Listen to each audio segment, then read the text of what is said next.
안녕하세요. 오늘은 가계부는 왜 써야 되고 또 어떻게 하면 꾸준히 쓸 수 있는지에 대한 이야기를 한번 해보려고 해요. 제 유튜브를 구독하시는 분 중에서 한 분이 그런 질문을 하셨어요. 어떻게 하면 가계부를 꾸준히 쓸 수 있는 거죠? 저도 가계부 꾸준히 써보고 싶은데 잘 안 돼요.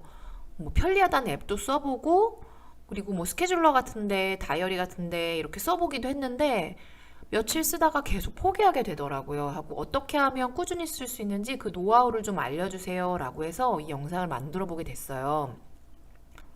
이 영상을 끝까지 보시면 아마 가계부를 좀 쉽게 쓰는데 도움이 되실 거라는 생각이 들어서 저만의 노하우를 좀 담아봤어요. 지금 보시는 가계부가 맨 위쪽 구석에 보면 2008년이라고 써 있는데 이전 가계부는 제가 버렸나 봐요. 저는 사실 2005년 돈을 벌기 시작한 때부터 꾸준히 가계부를 썼거든요. 지금 거의 17년 정도 쓴 것 같아요. 근데 글씨는 진짜 못 썼네요, 이때는. 지금은 이렇게 쓰지는 않습니다. 저는 교정을 했거든요. 제가 몇 년 전에 글씨 교정을 하고 지금은 저렇게 못 쓰진 않아요. 글씨 교정 하시고 싶은 분들은 또 한번 도전해 보세요. 이것도 누구나 하실 수 있어요. 저도 했거든요. 거의 40년 가까이 악필로 살다가 교정 1년 만에 했거든요. 뭐 하루아침에 며칠 만에 되는 건 아니에요. 근데 저도 1년 정도 노력해서 글씨 교정 했어요. 뭐 지금도 명필은 아니지만 악필은 아닙니다, 이제. 가계부 쓰기로 다시 돌아가서 제가 이렇게 17년 동안이나 가계부를 꾸준히 쓸 수 있었던 이유가 여러 가지 있겠지만 그 중에 이제 몇 가지 이야기를 해보도록 하겠습니다. 일단 가계부를 어떻게 쓰는지보다 가계부 왜 써야 될까 이 얘기를 먼저 해볼게요. 가계부 쓰면 다들 뭐 돈 쓰는 게 줄어든대요 라고 하는데 그냥 무작정 기록만 해서는 사실은 뭐 의미가 없어요. 이거를 쓰면 일단 제일 먼저 가계부를 쓸 때 내 소비의 규모를 파악을 해야 돼요. 제일 중요한 게 고정 지출을 파악하는 거예요. 제가 친구들이나 이렇게 지인들이 내 가계부는 어디서 뭘 줄여야 될까 가끔 물어보는 사람들이 있어요. 그러면 보이는 것들이 일단 고정 지출이거든요. 예를 들면 비싼 정수기 렌트 값. 저희도 정수기 있어요. 저는 물을 끓여 먹기 때문에 세균은 다 죽는다고 생각을 하기는 하는데 그런데 수도관들이 낡다 보니까 거기를 통해서 들어오는 그런 불순물들은 걸러냈으면 좋겠다고 생각을 해서 정수기를 쓰기는 쓰는데 제가 필터를 갈아 쓸 수 있는 정수기를 쓰거든요. 1년에 필터 값 한 5만 원 정도 내고 있어요. 막 얼음도 내고 냉수도 나오고 이런 정수기를 쓰시는 분들은 되게 비쌀 거예요. 근데 그런 렌트 값들을 모아도 한 달에 뭐 거의 10만 원 이상 렌트 값으로 내는 집들도 많더라고요. 그럼 1년이면 120만 원이거든요. 그리고 특히 휴대폰 비용. 데이터 많이 쓰시는 분들도 알뜰폰 중에서 그만큼의 데이터를 쓰는 것들을 찾아보면 알뜰폰 요금제가 어마어마하게 싼 것들이 많아요. 그래서 잘 비교를 한번 해보세요. 이런 고정 지출을 파악하고 줄이는 게 저는 제일 중요하다고 생각해요. 왜냐면 이제 매달 정해진 걸 줄이는 거잖아요. 뭐 내가 과자값 100원, 200원 아끼는 것보다 핸드폰 요금 한 달에 8만 원 아낄 수 있으면 1년에 그거 100만 원이거든요. 그래서 일단 내 고정 지출의 규모를 파악하고 그걸 줄이는 걸 가계부 쓰기를 통해 시작을 하시는 거예요. 저희 집 고정 지출을 한번 보여드리면 1년 통계 정도 냈을 때 관리비는 한 15만 원, 난방비 3만 원. 이거는 안 쓸 수가 없는 거죠. 줄일 수도 없는 거고 통신비 3만 원. 저희는 집 인터넷, 남편 휴대폰, 제 휴대폰, 아이 휴대폰 다 합쳐서 한 달에 3만 원이 안 나와요. 그리고 교육비. 이거는 이제 앞으로 갈수록 늘어날 거라는 생각은 들기는 드는데 이건 줄일 수 없는 부분인 것 같아요. 교통비 14만 원, 기부금 7만 원, 보험료 18만 원, 효도비 80만 원. 저희 고정 지출 중에서 가장 비중이 큰 부분이 효도비예요. 효도비는 제가 직장에 나갈 때는 이제 부모님한테 좀 더 많이 드리는 것도 있고 나이가 드시면서 저희가 생활비를 보조해야 되는 부분도 있고 하기 때문에 이것도 줄일 수는 없는 것들이거든요. 제가 판단할 때 저희 집 고정 지출은 더 이상 줄일 수 있는 부분은 없어요. 그런데도 월 180만 원이 나가거든요. 저는 그래서 뭐 지금 화면에 보이는 사진처럼 휴대폰 같은 것들 좀 저렴한 거 쓰고 그렇게 하고 있습니다. 그 다음에 깨졌는데도 지금 몇 년 썼어요. 지금 한 2년 정도 써서 이번에 교체할 계획을 가지고 있습니다. 그리고 나면 이제 줄일 수 있는 변동 지출은 그 다음에 줄이는 거예요. 고정 지출을 먼저 줄여놓고 내가 한 달 동안 쓰는 변동 지출은 목표를 세우면 더 줄일 수 있어요. 목표를 그래서 정해놓고 쓰는 돈은 이 돈이에요. 보시면 저희 집 변동 지출의 목표예요. 식비는 30만 원 항상 목표지만 뭐 넘을 때도 있고 안 될 때도 있고 그래요. 가구 가전은 내가 한 달에 10만 원에서 1년 120만 원 한도 내에서 쓰겠다. 이런 목표를 세우고 있고요. 자파비. 저희 집은 물건을 생필품도 그렇고 뭐 꼭 필요한 거 외에는 안 사서 이것도 많이 쓰지 않거든요. 1년에 약 5만 원 정도 쓰고 있더라고요. 뭐 세제, 휴지, 뭐 이런 모든 자파 비용을 합쳐서 이 정도 쓰고 있는 것 같고요. 꾸민비는 아이 옷, 제 옷, 신랑 옷, 제 화장품, 신랑 화장품, 뭐 그다음에 헤어 비용 이런 걸 모두 다 합쳐서 세 식구 꾸민비가 1년에 한 15만 원 정도 예산으로 잡고 있어요. 아이는 옷을 거의 안 사주거든요. 그래서 머리만 좀 자르고 로션 같은 거 가끔 사고 이런 돈이에요.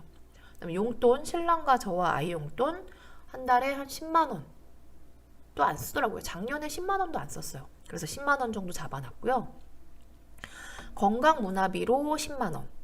이거는 원래는 예산을 좀 더 잡아야 되는데 지금 코로나 때문에 여행을 못 가기 때문에 10만 원 정도로 잡아놨어요. 건강식품, 병원비, 뭐 문화비 이런 거 합쳐가지고 이 정도 잡아놨고 경조사, 결혼식이나 이제 상 당했을 때 들어가는 비용들 10만 원 정도 잡아놔서 변동지출 합이 90만 원 정도 잡아놨어요. 저희는 정말 돈을 안 쓰는 집인데도 이걸 다 합치잖아요? 그러면 한 달에 270만 원이에요. 이걸 정리를 해보시면 와, 내가 한 달에 돈을 이만큼이나 쓰는구나, 이만큼이나 써야 되는구나를 체감하실 수밖에 없어요. 내가 정말 돈을 생각 없이 막 쓰면 저희 정도의 수입에 저희 정도의 가족들은 대부분 한 달에 한 5, 600 이상은 순식간에 써버리더라고요. 돈이라는 게 그렇거든요. 계획을 세우지 않고 막 쓰다 보면 아무 생각 없이 막 쓰다 보면 쓰는 건 순식간이에요. 누군가가 그런 얘기를 하더라고요. 푼돈은 모아봤자 푼돈이야. 그렇게 생각하실 수도 있어요. 과자값 300원씩 아껴서 한 달 모아봤자 10,000원인데 이렇게 생각하실 수도 있는데 그런 씀씀이들이 모이다 보면 한 달에 몇백 순식간이에요. 생각보다 모으는 돈은 푼돈이라고 생각할 수 있는데 나가는 돈은 푼돈이 아니거든요. 그래서 이 월간 내가 나가는 돈의 지출 규모와 예산을 확인하시는 건 꼭 필요합니다.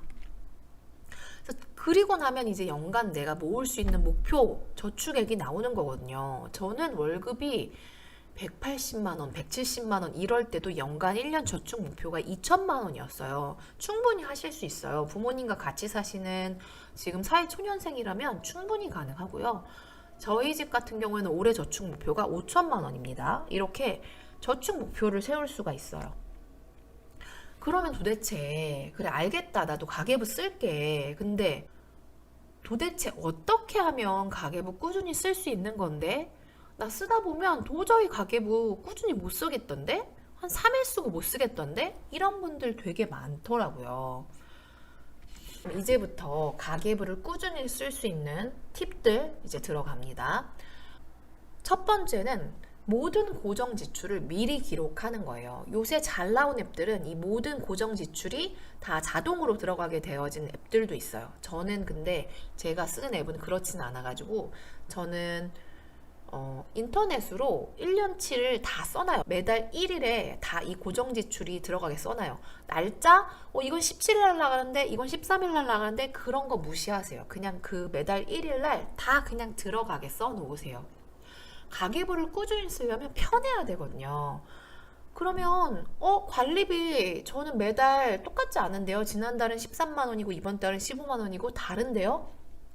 다르죠. 그래도 이거 매달 나가는 돈이잖아요. 매달 1일날 저는 이거를 15만 원 뭐 이렇게 고정으로 적어 놓습니다. 그리고 고지서가 나와요? 그러면 금액만 수정하는 거예요. 관리비 13만 원 이렇게 쓰는 것보다 써져 있는 거에서 숫자만 수정하는 게 훨씬 간편하거든요. 그래서 매달 들어가는 모든 지출을 저는 일단 기록을 해 놓습니다. 그러면 수정하는 게 훨씬 쉬워요. 그리고 잊지 않을 수 있어요.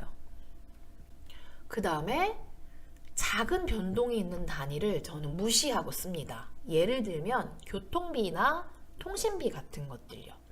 교통비 어떤 달은 뭐 13만 1,000원, 어떤 달은 내가 좀 많이 돌아다녀서 15만 원 이렇게 나올 수도 있어요, 사실은. 그리고 이번 달은 진짜 아무 데도 안 가가지고 제가 11만 원 쓸 수도 있거든요. 그러면 이걸 정확히 쓰려면 카드 명세서에서 찾아가지고 이번 달 교통비 얼마 썼나 막 이렇게 찾아야 되잖아요. 전 이거 좀 귀찮아요.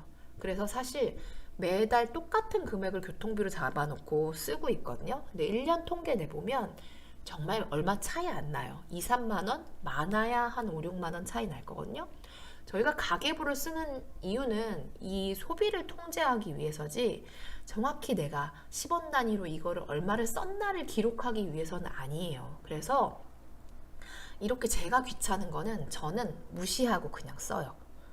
교통비처럼.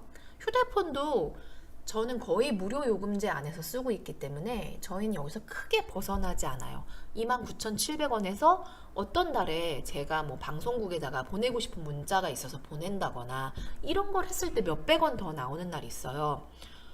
근데 그래봤자 몇백 원이에요. 이거 중요한 돈 아니거든요. 제가 소비를 통제하고 지출을 통제하기 위해서 가계부를 쓰는 건데 거기에 중요한 돈 아니거든요. 그래서 이거 그냥 고정으로 써요. 명세서 확인하고 체크하고 이런 거 저는 하지 않아요.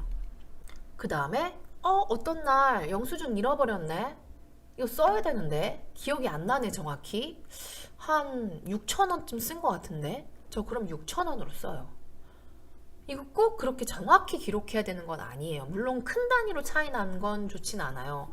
뭐 내가 오늘 옷을 샀는데 45만 원을 썼는데 40만 원 이렇게 쓰는 건 좋지 않지만 100원 단위, 10원 단위 영수증 버렸는데 기억이 안 나. 그러면 6,300원, 6,000원 이렇게 쓸 수도 있어요. 뭐 영수증을 갖고 온 날은 저도 영수증을 보고 정확히 씁니다. 근데 영수증이 어디 갔는지 모르겠어. 그러면 거기에 너무 예민하게 신경 쓰지 마세요. 그냥 생각이 나는 만큼 쓰세요. 그리고 그것조차 귀찮을 때가 있어요. 이번 주는 가계부를 쓰는 게 너무너무 피곤하고 야근도 많고 나 이거 너무 지치는데 저는 그럴 때는 내가 현금을 얼마 썼나만 기록을 해놔요. 그리고 뭐 1, 2주 지났을 때 명세서를 보면서 내가 여기 어디다 썼지 하고 한꺼번에 기록하기도 해요. 그럴 수 있거든요. 사람이 너무 피곤하면 어떻게 그거를 뭐 가계부를 맨날 이렇게 쓰는 게 귀찮을 때도 있거든요. 그럴 때 잊지 않기 위해서 저는 현금 쓴 것만 일단 기록을 해놓습니다. 그리고 이건 제가 심심할 때마다 보는 거예요. 이번 달 잔액이 얼마가 남았나, 수입에 비해서 잔액이 얼마가 나왔나. 이거 마찬가지야. 아까 지출 얘기했는데 수입도 예상되는 수입을 일단 다 적어놓고 시작을 해요. 그리고 수정을 하는 거예요. 그래서 예상 수입이 이제 끝날에는 조금 더 늘어나요. 항상 뭐 예상치 못한 수입들이 늘어나기 때문에.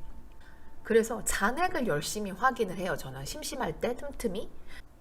내가 그래서 이번 달에 얼마큼 지출 통제할 수 있을 것 같아. 이번 달에 얼마가 돈이 남았으니까 이번 달에 얼마큼 저축할 수 있을 것 같아. 이거에 의해서 되게 소비를 절제하는 저만의 노하우거든요. 그래서 이 현금 잔액을 자주 확인을 해봅니다. 그러면 이 목표를 달성하는데 훨씬 의지가 불끈 솟아납니다. 그리고 또 하나 좋은 방법은 저는 블로그랑 유튜브에 제 가계부 결산을 공개를 하거든요. 그러면 이거를 매달 결산하기 위해서라도 놓치지 않고 가계부를 쓰게 돼요. 그래서 이렇게 내 블로그나 유튜브에 가계부 결산을 올려보는 것도 되게 좋은 방법인 것 같아요. 유튜브는 사실 시간이 좀 걸려요. 편집하고 녹음하고 뭐 이러니까 시간이 걸리는데 저처럼 표로 딱 만들어서 블로그에 올리는 거는 시간이 그렇게 오래 걸리지 않거든요. 그래서 한번 시작해 보셔도 좋을 것 같아요. 가계부를 쓰게 되면 정말 우리 집이 돈을 어디다 쓰는지 알 수 있고 지출도 줄일 수 있고 앞으로 계획도 세울 수 있거든요. 이거 뭐 주식이나 이런 거 부동산 산 사람들에 비해서는 진짜 푼돈인데 난 이런 거 안 하고 부동산에 뭐 집중할래, 뭐 주식에 집중할래. 가계부를 써서 소비를 줄여놓으면 여러분들이 원하는 그 시드머니 만들 수 있어요. 어디서 5천 가져올 건데요? 그냥 대출할 거예요? 그거 되게 무서운 거거든요. 내가 있는 돈으로 해야 돼요. 그러려면 시드머니 종잣돈 모아야 되잖아요. 가계부 써서 줄인 돈으로 그 투자하시고 싶은 종잣돈 한번 만들어 보세요. 하실 수 있거든요. 한번 같이 해봐요. 자, 다시 정리해 봅니다. 고정 지출 미리 기록해 놓으시고요. 그 다음에 작은 변동이 있는 단위 무시하고 써보세요. 그리고 기억이 안 나는 그 작은 돈의 지출도 너무 집착하지 마세요. 그리고 만사가 귀찮을 때는 현금만 먼저 써 놓으시면 됩니다. 그리고 수시로 잔액 확인해 보시는 거 잊지 마시고요. 해서 우리 가계부 한번 이번 달은 4월 거의 끝났으니까 5월부터 내가 열심히 하겠다 생각하시고 오늘 5월 1일에 들어갈 고정 지출 미리 다 한번 입력해 보시고 한번 5월 달부터는 우리 가계부 제대로 한번 써봐요. 여러분도 포기하지 않고 쓰실 수 있을 것 같아요. 분명히 제가 사용한 방법들만 따라 하셔도 부담스럽지 않게 쓰실 수 있어요. 제 친구 중에 그런 얘기 한 친구 있었거든요. 야, 오늘 교통비 1,000원 썼는지 그런 거 때문에 나 가계부 귀찮아서 못 쓰겠어. 그거요. 귀찮지 않은 방법을 나 스스로 만들어야 되는 거거든요. 그래서 그런 방법들을 없애시면 나만의 가계부 쓰기를 성공하실 수 있을 거예요. 한번 5월 달에 꼭 시작해 보세요. 저는 그러면 또 며칠 후에 4월 결산 영상으로 만나도록 할게요. 안녕.